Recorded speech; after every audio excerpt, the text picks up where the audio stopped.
There's a big truck outside right now, so we're going to wait a second before we get this party started. And there was a big bang.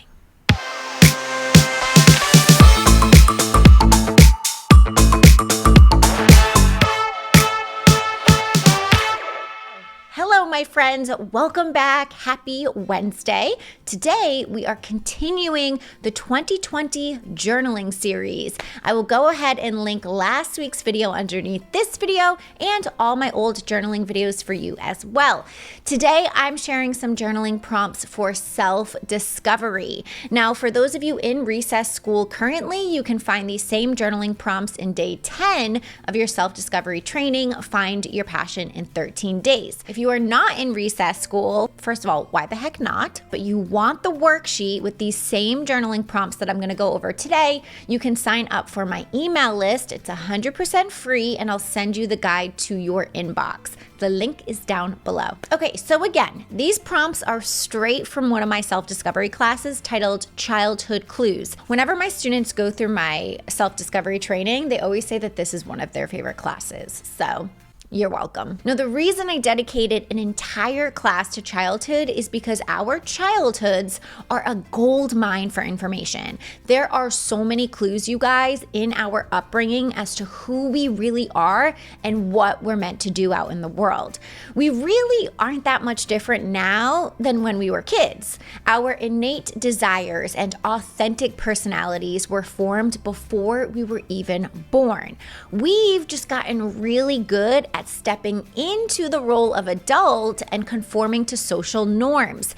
We've gotten really good at concealing our true authentic selves to fit into what we deem acceptable in society.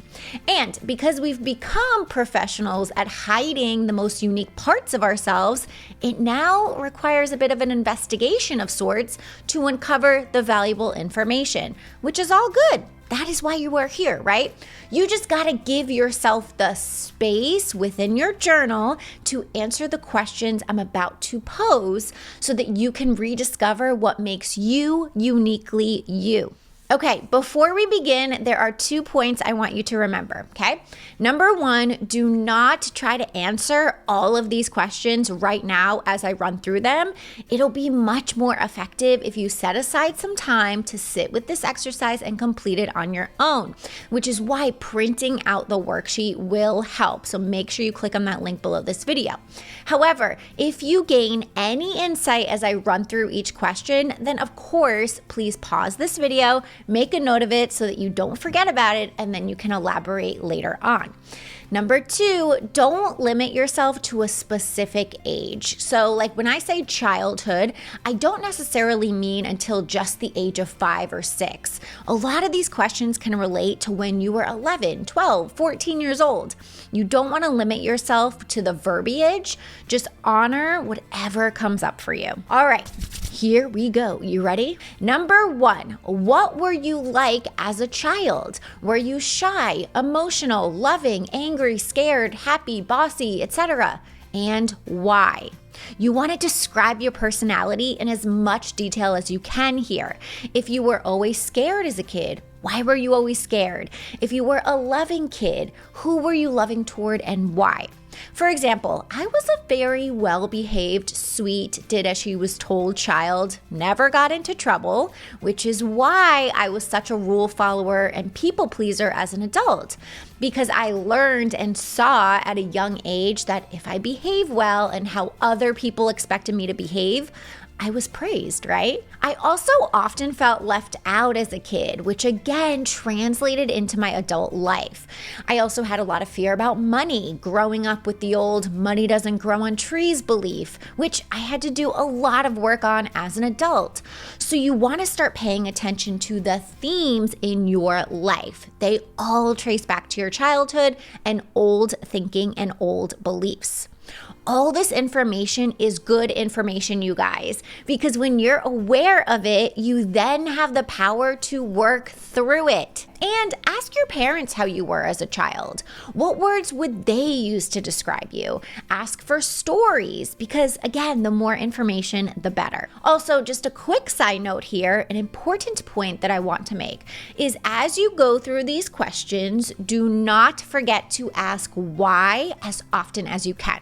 Because if I just say, my favorite book as a child was Cinderella, a positive memory is going camping with my family, I was a well-behaved child, and I leave it there, those answers are going to fall really flat and you're not going to gain the deep insight that you're looking for.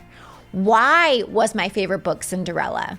Oh, because the book provided me comfort when my parents were arguing. Why did I love going camping with my family? Because I love being with family and I really value family. Why was I a well-behaved child? Because I loved to please people. Your answers are not complete until you answer why. Eventually, you will see patterns that may become your main takeaways. Number 2, what were your most memorable experiences as a child, both positive and negative, and why? This is a great journaling entry, you guys. Don't be afraid to really get into this question and write whatever comes up. Lots of revelations and insights here. You've lived a lot of life up until this point, but we only remember some of it. So now is the time to reflect back. If something triggering comes up, any, past trauma, don't try to resist it. Instead, write it down and then work through it with a coach or a therapist. Number 3, what were some of your favorite books and why? So for example, I remember I loved this 3 Little Pigs book. My grandmother had it in her basement and I would always look through it whenever I was over there. And when I asked myself why, it wasn't because of the story, but because of the pictures, the illustrations. It sounds crazy, but I loved looking at each of the pigs' homes and how they were decorated inside.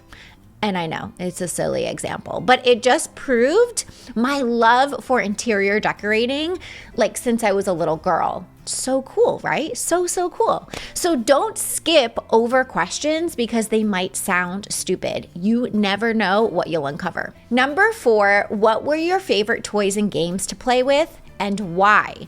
What about each particular toy or game did you love? Did you love the strategy behind the game? Or did you love dolls because you enjoyed playing the role of mom? Whatever it is. Number 5, what were your favorite things to do in general growing up? And why? What were some of your favorite TV shows to watch and why? What was so attracting about those TV shows that kept you watching week after week? Did you like performing in talent shows? Did you make up dances with your friends? Did you love shopping with your mom every Saturday? What about these activities did you love? Number 6, what did you dream of as a kid? What were your deepest desires? Even if you dreamt of being an astronaut, jot it down. What about being an astronaut sounded intriguing to you as a kid? Again, you want to take each of these questions and stretch them a little further. Number 7, what were your favorite subjects, classes, and activities in elementary, middle, and high school? You want to go through each phase of your life. Number 8, list 3 things, people, places, books, or events that have influenced your life and why. Number 9, what were some of the things you did growing up that you lost all track of time? I talk a lot about this in my self-discovery program. When your mom was calling to you like time for dinner and you're like, why dinner already? 10 more minutes, please. What were you doing in those moments that made you lose track of time and that you really didn't want to stop doing? Number 10, what lessons did you learn as a kid that you still live by today? What did you value growing up that you still value today? Like one thing that my mom embedded in my sister and I growing up was to never depend on somebody else to take care of us and to always support ourselves. It's like she drilled that into our brains, and that is still something that I live by today. So you want to think about the story of your own life and the things you stand for now because of it. And of course, if any other old beliefs that come up that aren't serving you anymore as an adult, and you don't want to believe those things anymore, jot those down as well. Those are something to work through. Number 11, what can you bring back into your adult life now that brought you joy growing up? Okay, this is something I encourage my students to do consistently because it is a great way to reconnect to your deepest desires and passions. Number 12, what challenges did you face growing up with your family and how might that have affected you? This question's very telling as far as how you've become the person you've become. The things in your past that have shaped you, the current fears and beliefs that creep in time and time again. For example, your parents had a messy divorce and now you're seeing the connection of why you struggle in relationships. Maybe your parents yelled a lot and therefore you make it a point not to raise your voice, no matter the circumstance. Notice how your traits today are a reflection of your past so that you can be conscious of your habits. It's all about self-awareness, guys. And pay attention to both positive and negative habits because it's so interesting how sometimes we adopt negative traits from our parents, or sometimes we go in the opposite direction and commit to not taking the same action that they did. And lastly, number 13, what did you do to cope with challenges? What did you turn to and how did you distract yourself when times got tough? This question will help you identify things that brought you a sense of joy or calm or comfort when life got hard. All right, my friends, that is it for today. Make sure you carve out some time to answer these questions in as much detail as possible. And remember, if you are not in recess, you can grab a free copy of this worksheet by clicking the link below. I'll send it straight to your inbox. See you next week. Bye. Hey, if you found this video useful, you've gotta check out Recess. It's where you get access to all my trainings, YouTube guides, and the best part, weekly coaching with me. If you are ready to level up with the rest of my students, go to www.recessschool.com. See you there.